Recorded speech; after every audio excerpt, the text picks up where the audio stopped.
नमस्कार। शांति साहित्य संसार के यूट्यूब चैनल पर आप सबका मैं स्वागत करता हूं, अभिनंदन करता हूं और अपने प्रारंभ करते हैं हिंदी की यात्रा जो कि अपनी लगातार चल रही है। कल हमने पढ़ी थी गुण संधि। गुण संधि और गुण संधि के बारे में मैंने आप लोगों को बताया था। तो आज हम थोड़ा उनका दोहरान कर लेते हैं। मैंने आप लोगों को बताया ए और आ के पश्चात ई या ई हो तो क्या बनेगा, ए बनेगा और जिसकी मात्रा क्या होती है, एक होती है। ठीक है ना। और इसके ए के टुकड़े करने पड़े तो भी अपने 4 तरीके से मैंने बताए थे आप लोगों को, वो करने हैं। उसके पश्चात देखो अपने बात करें दूसरा इसका ए और आ के पश्चात उ और उ हो तो वो बनेगा ओ और वो भी क्या होती है, एक मात्रा। उसके पश्चात ए और आ के बाद क्या आए, री आए तो क्या बनेगा, अर बनेगा। ये 3 बातें आपको याद रखनी है। बस 3 बातें याद रखते हैं तो अपने आराम से गुण संधि ठीक तरह से कर पाएंगे। तो अब जैसे ये तो बात हुई ये, और दूसरी बात जैसे अपने ए के टुकड़े मैंने बताए थे, थोड़ा ध्यान रखें। ए और ई, आ और ई और आ और ई। इसके पश्चात ओ, ए और उ, ए और उ, आ और उ और आ और उ। फिर देखो अर के भी टुकड़े बिल्कुल सरल हैं। ए के बाद री हो और आ के बाद री हो, यानी बिल्कुल सरल सी बात है। अपने अगर ये 3 नियम याद रख लेते हैं तो गुण संधि में अपने कहीं दिक्कत नहीं आएगी। गुण संधि संबंधी प्रश्न अपना कोई भी गलत नहीं होगा। तो इसके पश्चात देखते हैं अपने 1-2 उदाहरण देखते हैं। जैसे अभी देखें, जैसे ई के उदाहरण देखते हैं पहले। जैसे दीप प्लस ईश, दीप प्लस ईश, यानी ए और ए के पश्चात ई हो तब क्या करें, पहले वाले व्यंजन पर ए की मात्रा लगा दो और जो बाद में स्वर है उसको क्या कर दो, लुप्त कर दो। लिख दो दीपेश। क्या लिख दिया, दीपेश। यानी ए के बाद ई है तब ए बनेगा, व्यंजन पे किसकी मात्रा, ए की, और क्या लगा दें, शय, है ना। इसी प्रकार देखो एक उदाहरण और देखते हैं अपने, यानी सुर प्लस इंद्र जो कि क्या बनेगा, सुरेंद्र। क्या बनेगा, सुरेंद्र। यानी पहले वाले अक्षर पर क्या करें, गुण संधि चाहो, पहले अक्षर पे ए की मात्रा, यानी ए के बाद ई हो और उ हो तो क्या करें, ओ। जैसे अभी देखते हैं, जैसे महा प्लस उत्सव, यहां देखो आ के बाद उ है तो पहले वाले अक्षर पर किसकी मात्रा, ओ की, और जो आगे के शब्द है वो लिखते हैं महोत्सव। क्या बना दिया, महोत्सव। ठीक है ना। इसी प्रकार परम और उत्साह है तो क्या बन जाएगा, परमोत्साह है। क्या बन जाएगा, परमोत्साह है ना। इसी प्रकार एक देखते हैं अपने सप्त और ऋण तो क्या बन जाएगा, सप्तरण। क्या बन जाएगा, सप्तरण। ये है अपनी गुण संधि। उसके पश्चात देखो अपने गुण संधि के, इसके पश्चात अपने क्या किया, अपवाद लिखे थे। 5 अपवाद मैंने बताए थे, है ना। एक अपवाद मैं लिखा तो थोड़ी सी त्रुटि हो गई थी, उसमें भी आप सुधार कर लें। अक्ष प्लस उहिणी है, ये क्या है, उहिणी। सेना की जो संख्या होती है ना उसके आधार पर अक्षोहिणी, ये था अपवाद। अपवाद अक्षोहिणी। तो ये अपनी हो गई गुण संधि। कौन सी संधि हो गई? गुण संधि। अब अपने करते हैं वृद्धि संधि। और इसको गुण संधि कहने का कारण क्या है, इसके पीछे भी एक, जैसे उसमें दीर्घ स्वर बनते थे उसको दीर्घ संधि कहा, इसमें ये जो स्वर है ना ए और ओ, इनको गुण स्वर कहा जाता है। क्या कहा जाता है? गुण स्वर। इसलिए संधि का नाम दिया, वो क्या दिया? गुण स्वर संधि दिया। क्या दिया? गुण स्वर संधि। उसके पश्चात देखो अपनी संधि आती है वृद्धि। क्या आती है? वृद्धि संधि। वृद्धि संधि। अब देखो वृद्धि में, इसको वृद्धि क्यों कहते हैं? क्योंकि दो स्वरों को यानी ऐ और औ को क्या माना जाता है? वृद्धि स्वर माना जाता है। ऐ और औ को क्या माना जाता है? वृद्धि स्वर माना जाता है। तो ये क्या है? वृद्धि स्वर है, इसलिए इसको कहा वृद्धि संधि। और मैंने कहा था सबसे पहले इसमें क्या होना चाहिए? सबसे पहले अपने नियम याद होना चाहिए। संधि करें तब सबसे पहले क्या याद हो? नियम। और फिर संधि विच्छेद करें तब अपने क्या याद हो? अर्थ। और इनके अलावा भी यदि हो तो वो कहलाता है अपवाद। क्या कहलाता है? अपवाद। ये तीन चीजें अपने को याद रखनी है। तो वृद्धि संधि का नियम अपने लिखते हैं। वृद्धि संधि नियम, नियम क्या है? ए और आ के पश्चात, ए और आ के पश्चात, ए और आ के पश्चात ए और ऐ, ए और ऐ, ए और आ के पश्चात ए और ऐ आने पर, आने पर ऐ, यानी ए और आ के पश्चात ए और ऐ आए तो क्या बनेगा? ऐ बनेगा। और ओ और औ आने पर, ओ और औ आने पर,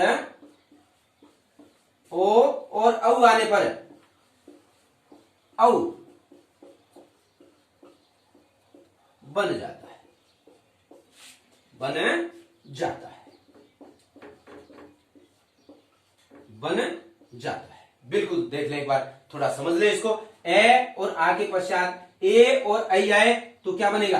ऐ बनेगा। ओ और औ आए तो औ बनेगा। क्या बनेगा? औ बनेगा। बस इतनी बात ध्यान में रखनी है। थोड़ा सा स्पष्ट और कर लें।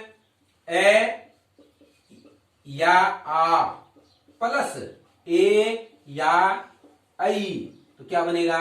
ऐ। और ऐ की जो मात्रा होती है वो क्या होती है? दो होती है। ठीक है, इस बात को भी थोड़ा आपने समझ लें। जैसे कै के बाद ऐ, क्योंकि मात्रा एक दिखाई देती है इस पे, लेकिन जब इसको स्वर में मिलाते हैं तो वो क्या बनेगा? कई। क्या बनेगा? कई। इसके पश्चात देखो ए और आ, उसके पश्चात क्या हो? ओ और औ। क्या हो? ओ और औ। वो क्या बनेगा? औ बनेगा। क्या बनेगा? औ। और वो क्या है? दो मात्राएं। वो क्या है? दो मात्राएं। तो ये यानी स्वर संधि की बात करें तो सबसे सरल संधि है वो क्या है? वृद्धि संधि है। सबसे सरल संधि है वो कौन सी है? वृद्धि संधि है। तो अब इसके अपने उदाहरण देखते हैं।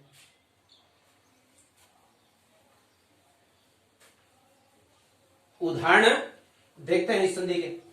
और मैंने कहा सबसे सरल संधि की बात करें तो वो वृद्धि स्वर संधि है। और उदाहरण भी इसके कम ही मिलता है। उदाहरण भी इसके कम ही मिलते हैं। एक बार यदि आप एक ढंग की किताब पढ़ लेते हैं तो फिर आपको इस संधि करने में कहीं कोई दिक्कत नहीं आती है। तो जैसे अपने इसके उदाहरण करते हैं तो सबसे पहला उदाहरण देखें इसका।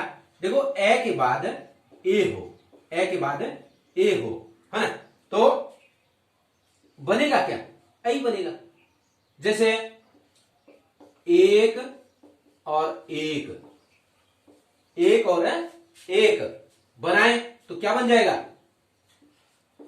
दो मात्राएं, एक एक। अब देखो यहां थोड़ी सी बात अपने समझ लें।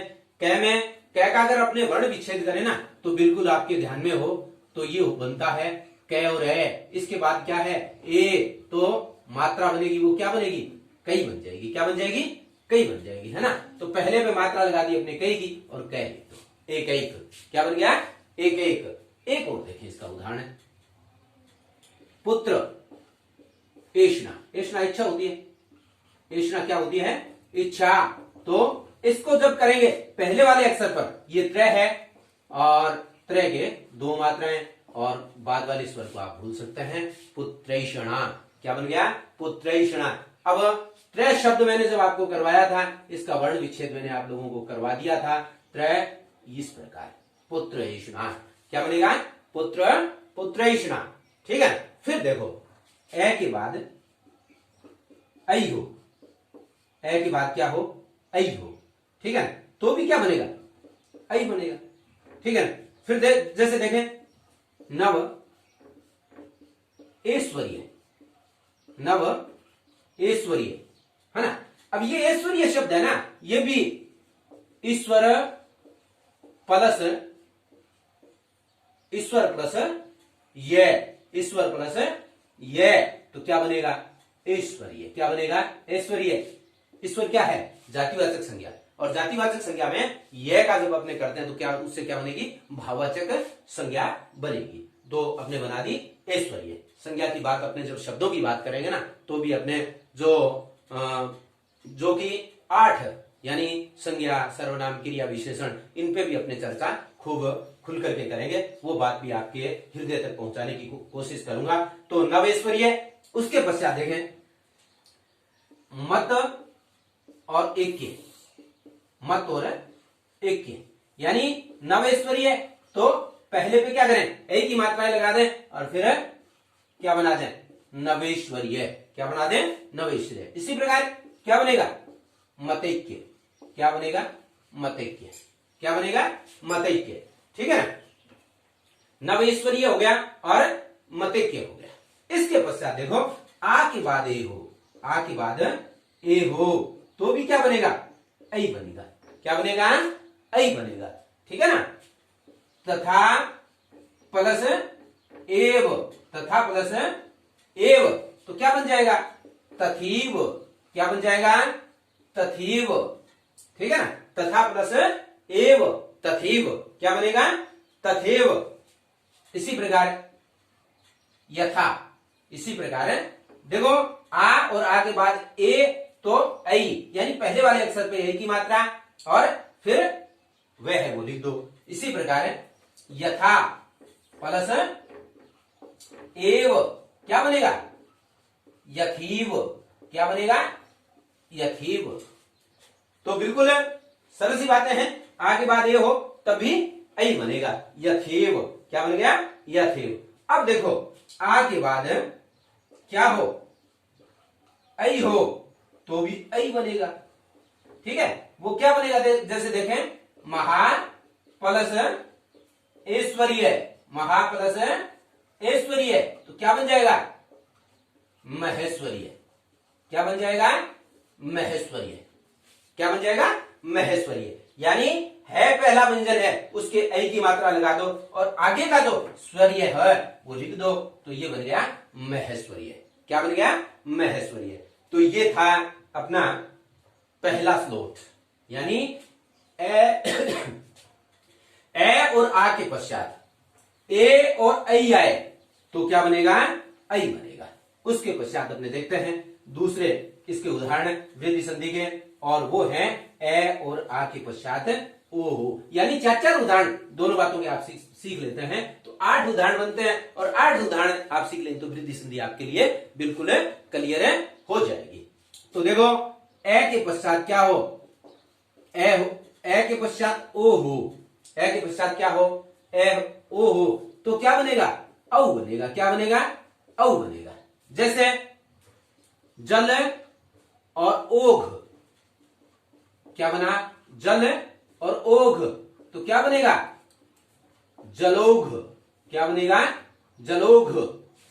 ये ओघ मतलब बहना, जल का जो बहाव है ना उसे कहते हैं जलोघ। क्या कहते हैं? जलोघ। फिर देखो, जल और एक शब्द आता है ओक। क्या होता है? ओक। का मतलब है अंजलि, है ना। ओक का मतलब क्या है? अंजलि। और ये बनेगा जलोक। क्या बनेगा? जलोक। जैसे मारवाड़ी अपने कहते हैं ऊक, ऊक यानी वही है ओक। ठीक है ना, मारवाड़ी का शब्द ही है, उसका अपभ्रंश करके उसको ऊक बना दिया, ये ओक है, जलोक। तो ये एक उदाहरण और देख ले इसी का, नव प्लस ओज, है ना, ये भी क्या बन जाएगा? नवोज। क्या बन जाएगा? नवोज। फिर देखो ए के बाद औ हो, ए के बाद औ हो तो क्या बनेगा? औ बनेगा। क्या बनेगा? औ बनेगा। जैसे नव औषध, नव औषध, ठीक है ना, तो ये क्या बन जाएगा? नवौषध। क्या बन जाएगा? नवौषध। ठीक है ना। फिर एक उदाहरण और देख ले इसका, नव प्लस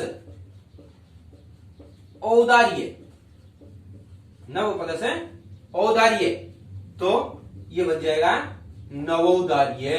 क्या बन जाएगा? नवोदार्य। थोड़ी सी बात समझ ले बस, ए के पश्चात औ है तो पहले वाले व्यंजन पर औ की मात्रा लगा दो, पहले वाले व्यंजन पर औ की मात्रा लगा दो, क्योंकि मैंने आप लोगों को बताया ए के बाद क्या हो? औ हो तो क्या बनेगा? औ बनेगा। क्या बनेगा? औ बनेगा। और जब इस व्यंजन में से अपने स्वर अलग कर देते हैं तो ये व्यंजन बच गया और औ की मात्रा लगाएंगे तो क्या बन गया? नवोदार्य। क्या बन गया? नवोदार्य। इसी प्रकार एक और देख लें, पर प्लस औदार्य, पर प्लस औदार्य, तो ये क्या बन जाएगा? प्रौदार्य। क्या? प्रौदार्य। क्या बन जाएगा? प्रौदार्य। ठीक है ना। तो ये उदाहरण इसके हो गए 3 और 3 6। अब 2 6 उदाहरण अपने और देखते हैं।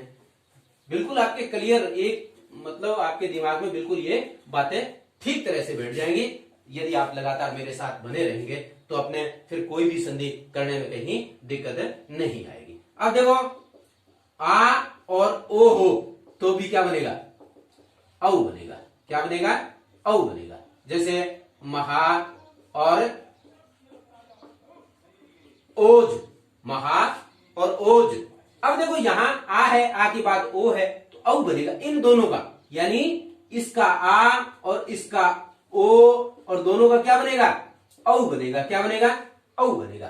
ठीक है ना, औ बनेगा। तो अब यहां ये क्या हो गया? स्वर रहित हो गया। अब स्वर रहित हो गया तो इसमें स्वर लगा देंगे तो वो है कि औ की मात्रा लगाएंगे अपने, है ना, और वो क्या बन जाएगा? महोज बन जाएगा। क्या बन जाएगा? महोज बन जाएगा। फिर देखो यहां आ के बाद औ हो तब भी क्या बनेगा? औ बनेगा, है ना। जैसे महा प्लस औषधि, महा प्लस औषधि, तो ये क्या बन जाएगा? महोदार्य। क्या बन जाएगा? महोदार्य। यहां देखो महा का आ और इसका औषधि, है ना, औषधि, आ और औ मिलकर के क्या बनाएंगे? औ बनाएंगे। जैसे इस आ को अपने यहां से अलग कर लिया, क्योंकि है तो फिर क्या हो गया? हलंत हो गया।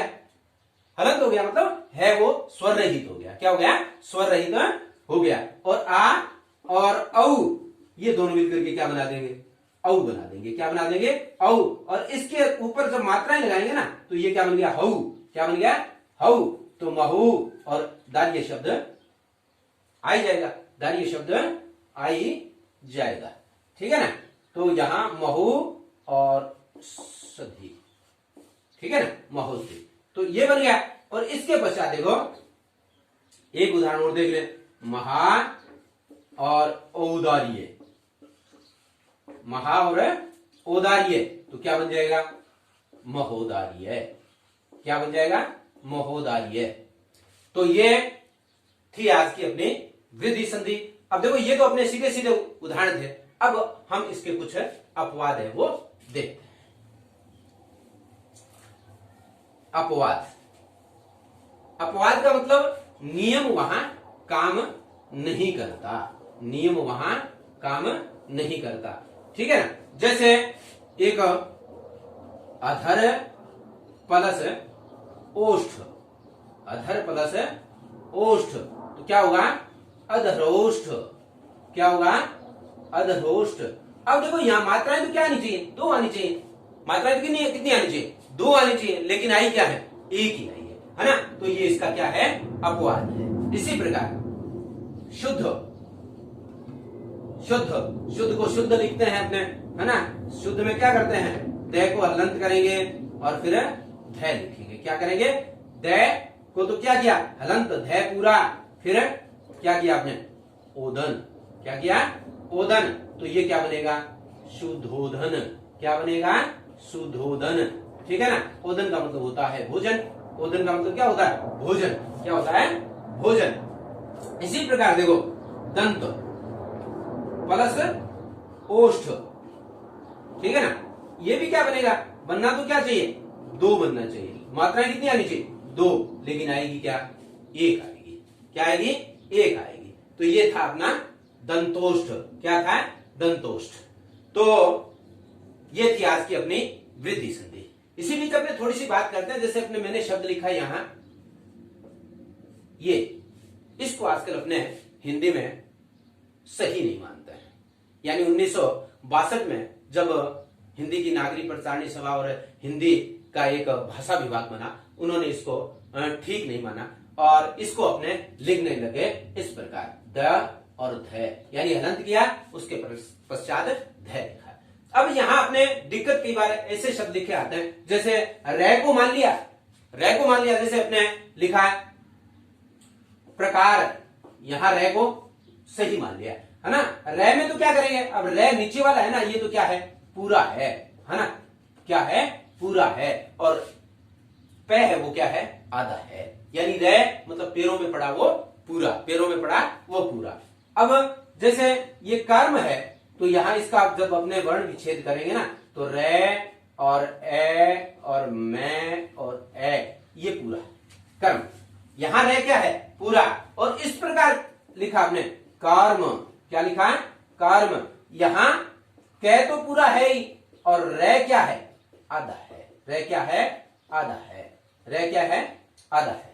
तो ये बातें भी अपने हिंदी से संबंधित हैं, अपने समझ में आनी चाहिए। जिस प्रकार अपने शब्द लिखते हैं, चिन्ह शब्द की बात करें ना, तो शुद्ध है इसमें ये है चिन्ह, ये भी गलत है। और पुराने पहले ऐसे लिखते थे, है ना? अब ये दोनों आ जाए, यदि कहीं इनमें से कौन सा शुद्ध है, तो फिर ज्यादा शुद्ध की बात आए तो ये है। देखिए ना, चलता ये भी है, लेकिन ये तो बिल्कुल गलत है। तो ये बातें भी आप लोग ध्यान रखें, ताकि अपनी हिंदी लगातार सुधरती रहे। तो आज आपने पढ़ी वृद्धि संधि, इससे पहले अपने गुण संधि पढ़ चुके हैं। लगातार आप मेरे साथ